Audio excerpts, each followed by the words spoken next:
Praktisi hukum Pahala Sitorus dari kantor hukum Big Law Firm angkat bicara soal dugaan belasan ton tandan buah segar sawit milik PT PN 4 Regional 1 Kebun Gunung Monaco raib setiap harinya. Hal ini jelas karena kurangnya pengawasan, apalagi praktik korupsi TBS yang raib ini diduga sudah berlangsung puluhan tahun, dan kasus ini harus diselidiki karena menyangkut aset BUMN yang harus dijaga agar negara tidak merugi. Inilah lokasi perkebunan sawit milik PT PN 4 Regional 1 Kebun Gunung Monaco di Kecamatan Spispis, Kabupaten Serdang Bedagai, Sumatera Utara yang diduga setiap harinya puluhan ton tandan buah segar raib dari perkebunan tersebut. Bahkan tampak terlihat sistem angkutan TBS diangkut tidak menggunakan truk langsir, melainkan menggunakan sepeda motor dengan memakai keranjang along-along bambu yang rentan dengan penyelewengan buah TBS milik BUMN PT PN 4 itu. Diduga raibnya TBS milik PT PN 4 Regional 1 Kebun Gunung Monaco ini terjadi usai ditimbang di salah satu pabrik kelapa sawit atau PKS di Sumatera Utara. Terkait kasus dugaan raibnya puluhan ton TBS setiap harinya ini, seorang praktisi hukum Pahala Sitorus dari kantor hukum Big Law Firm sangat heran dan sangat menyayangkan terjadinya kasus raibnya TBS dari perkebunan sawit milik BUMN ini.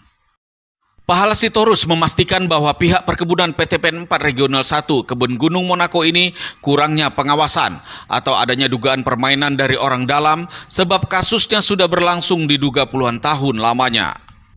Dikabarkan dan diduga kejadian dan peristiwa ini terjadi sudah puluhan tahun lamanya dengan kerugian diperkirakan hingga mencapai miliaran rupiah jika dihitung dengan pasaran harga saat ini.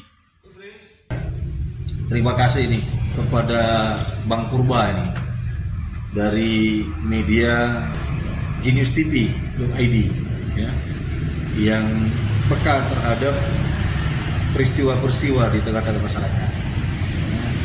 Jadi kalau saya dimintai pendapat selaku praktisi hukum terkait adanya dugaan penyalahgunaan wewenang sehingga terjadi dugaan penggelapan produksi tandan buah segar di Kebun Gunung Monaco, yang mana sebagaimana informasi yang disampaikan rata-rata per unit truk pengangkut TBS itu terjadi penggelapan dari kebun itu 1 ton, sehingga dari 10 truk pengangkut tandan buah segar hasil panen karyawan yang diangkut dibawa ke PKS diduga terjadi penggelapan sekira 10 ton.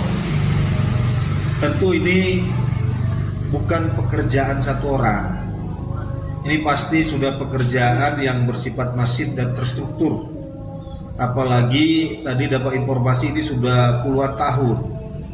Kita harus tahu bahwa pimpinan di tingkat perkebunan itu ada yang namanya asisten kebun, ada yang namanya manajer itu kan kalau dalam kurun waktu katakan 20 tahun kan sudah berganti-ganti orangnya. Tapi perlakuan ini masih tetap ada. Berarti ini kan sudah terstruktur dan masif. Ya.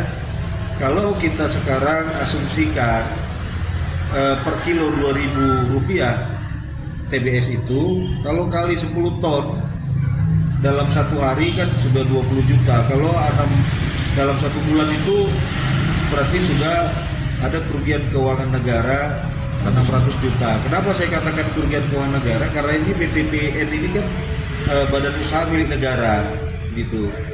Jadi saya kira ketika nanti informasi ini beredar di masyarakat luas, ini penyidik ataupun saya katakan penegak hukum yang bertugas di dalam penyidikan tindak pidana korupsi sudah bisa turun langsung ke sana melakukan full bucket, pengumpulan bahan dan keterangan, kan gitu.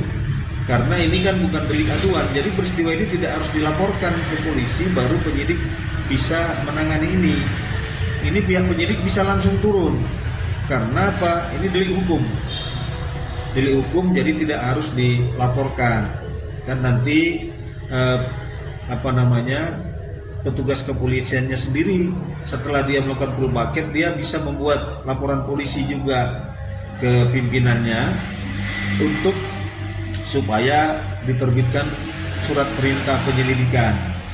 Kan gitu. Kalau nanti ternyata setelah dilakukan penyelidikan ditemukan bukti-bukti, ditemukan unsur-unsur yang memang valid, tentu ini bisa ditingkatkan ke tingkat penyidikan, ya. Ini harus segera ditangani supaya kerugian keuangan negara dari hasil produksi perkebunan PTP Nusantara ini tidak berlarut-larut kerugiannya. Karena kalau ini sempat terjadi di seluruh perkebunan PTP yang ada, kita nggak tahu berapa triliun kerugian negara dalam 1 tahun, ya. Kalau sempat terjadi kerugian keuangan negara dari hasil penggelapan itu sampai nilainya triliun, ini kan sudah bisa bisa mengurangi pendapatan negara. Yang tentu ketika pendapatan negara berkurang, APBN kita akan berkurang, pembangunan kita pasti juga akan terganggu, ya. Jadi ini harus segera ditangani karena sebagaimana yang saya katakan tadi, ini kan terstruktur dan masif. Kenapa saya katakan kalau benar ini terjadi, ya? Kalau benar ini terjadi, ini terstruktur dan masif, karena di tingkat kebun itu aja pun ada security yang melakukan tugas pengamanan, pengawasan dan pengamanan. Belum lagi di tingkat-tingkat yang lebih tingginya lagi, di PTPN itu ada yang dulu namanya Badan Satuan Pengawasan Intern, BSPI. Tadi saya katakan BSPI ini kalau di pemerintahan hampir tidak beda dengan inspektorat yang bertugas melakukan pengawasan, dan ada auditor, ya. Jadi rasanya kalau ini dilakukan pembiaran, ya berarti kita juga ikut berkontribusi dalam hal melakukan pembiaran adanya kerugian keuangan negara yang bersumber dari produksi perkebunan. Tapi kalau kita ikut menyuarakan ini, kita juga berkontribusi untuk melakukan pencegahan terhadap kerugian keuangan negara yang bersumber dari hasil produksi perkebunan. Jadi saya kira ini harus disauti oleh para petinggi di PTPN, utamanya direksi, Pak. Ya, Utamanya direksi. Ya, utamanya direksi, karena saya yakin kan direksi ini tentu ada yang pejabat karir. Yang saya maksud direksi ada pejabat karir itu memang dari awal direksi itu bertugas dari staf perkebunan sampai terus berjenjang. Tapi ada juga direksi itu yang tidak pejabat karir, dari badan usaha milik negara yang lain atau bahkan dari perusahaan swasta yang lain yang dianggap berprestasi, direkrut oleh Menteri BUMN menjadi direksi di PTPN. Jadi ini tidak boleh dilakukan pembiaran, karena hasil penggelapan ini kalau benar, ini kan hanya dinikmati oleh segelintir. Tapi kalau ini bisa diamankan, ini kan akan dinikmati oleh semua orang, karena pendapatan negara akan bertambah dari sektor perkebunan. Saya kira itu. Pahala Sitorus meminta kepada aparat penegak hukum atau APH, baik kepolisian, KPK, dapat melakukan penyelidikan atas kebenaran informasi ini.